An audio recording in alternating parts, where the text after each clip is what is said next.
तो आपसे यही जानना चाहेंगे कि इस वक्त जो सूरत हाल बन रही है, डेवलपमेंट हो रही है, इजरायली लॉबी से मुतालिक क्या अपडेट्स आ रही हैं? AIPAC से मुतालिक हमने देखा कि जब से ये जंग शुरू हुई तो उनकी जानिब से बहुत कोशिशें की गई कि इस जंग में तमाम जो खित्ते के बड़े ममालिक हैं उनको भी ऑन बोर्ड लिया जाए।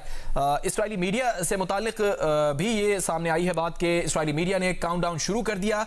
सदर ट्रंप का ईरानियों को दिया गया अल्टीमेटम खत्म होने में 2 घंटे बाकी हैं। इजरायली मीडिया इस तरह के काउंटडाउन भी चला रहा है। क्या हम बड़े खौफनाक हमले देखेंगे या जंगबंदी का ऐलान देखेंगे? इस तरह की नशरियात इजरायली मीडिया में हमें नजर आ रही हैं। क्या बताएंगे अजीम मियां? देखिए, इस सिलसिले में जो है वो सदर ट्रंप और उनके जो मुशीर हैं वो बड़ी एहतियात से और राजदारी से काम ले रहे हैं, लेकिन जो माहौल उसका पाया जाता है व्हाइट हाउस में, सलाह मशवरे का जो माहौल पाया जाता है, उसमें इस तजवीज़ को किसी न किसी शक्ल में जो पाकिस्तान की तजवीज़ है उसको जो है मंजूर किए जाने का या उस पर अमल करने का जो है जुज़वी या कुल्ली अंदाज में उसके इम्कानात ज़्यादा रोशन पाए जाते हैं। मगर साथ ही साथ हमें यह बात भी पेश नज़र रखनी होगी कि इजरायली जो तहफ़्फ़ुज़ात हैं, इजरायली लॉबी के जो तहफ़्फ़ुज़ात हैं, सदर ट्रंप उन्हें भी नज़रअंदाज नहीं कर सकते। सही।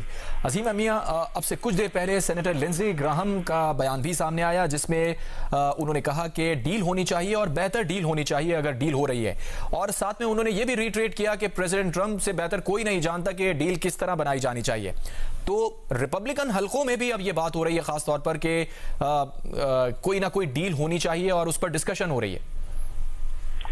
जी देखिए, ये जो 6 हफ्ते की जो जंग है इसने अब तक जो है अमरीकी जो मईशत है और अमरीकी मार्केट जो है उसको भी मुतासर किया है, और अमरीकी अवाम जो है उनके ज़हनों पर भी इसका असर हुआ है और उनकी डेली जो लाइफ है वो भी मुतासर हुई है। तो लिहाजा ये हालांकि अमरीका के साहिलों से दूर की जंग है, मशरक़ वस्ता की जंग है, लेकिन बराह रास्त अमरीका पर इसके जो है वो असरात हो रहे हैं, अमरीका की सियासत पर असरात हो रहे हैं, अमरीकी मईशत पर असरात हो रहे हैं, अमरीकी मुआशरत पर इसका असर पड़ा है।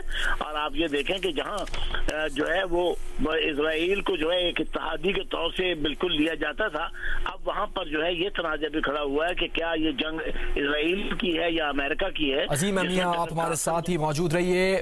बड़ी अहम खबर आपके साथ शेयर कर रहे हैं। इस वक्त पाकिस्तान की जानिब से सफारती कोशिशों के सिलसिले में ये खबर आ रही है कि अदा कर रहे हैं, और इस सिलसिले में ना सिर्फ वजीर आजम पाकिस्तान की जानिब से कोशिशें की जा रही हैं ताकि जंगबंदी पर बातचीत होती रहे, जबकि अमेरिका की जानिब से JD वैंस अमरीकी सालिस के तौर पर भी काम कर रहे हैं। पाकिस्तान के वजीर आजम शहबाज शरीफ ईरान के साथ जंगबंदी पर बातचीत करने में अहम किरदार अदा कर रहे हैं, जबकि अमरीकी नायब सदर JD वैंस अमरीकी सालिसी के तौर पर भी काम कर रहे हैं। अमरीकी मीडिया में दावा सामने आया है। ये बड़ी खबर, पाकिस्तान के वजीर आजम शहबाज शरीफ ईरान के साथ जंगबंदी पर बातचीत कर रहे हैं, जबकि अमरीका की जानिब से नायब सदर JD वैंस सालिस के तौर पर काम कर रहे हैं।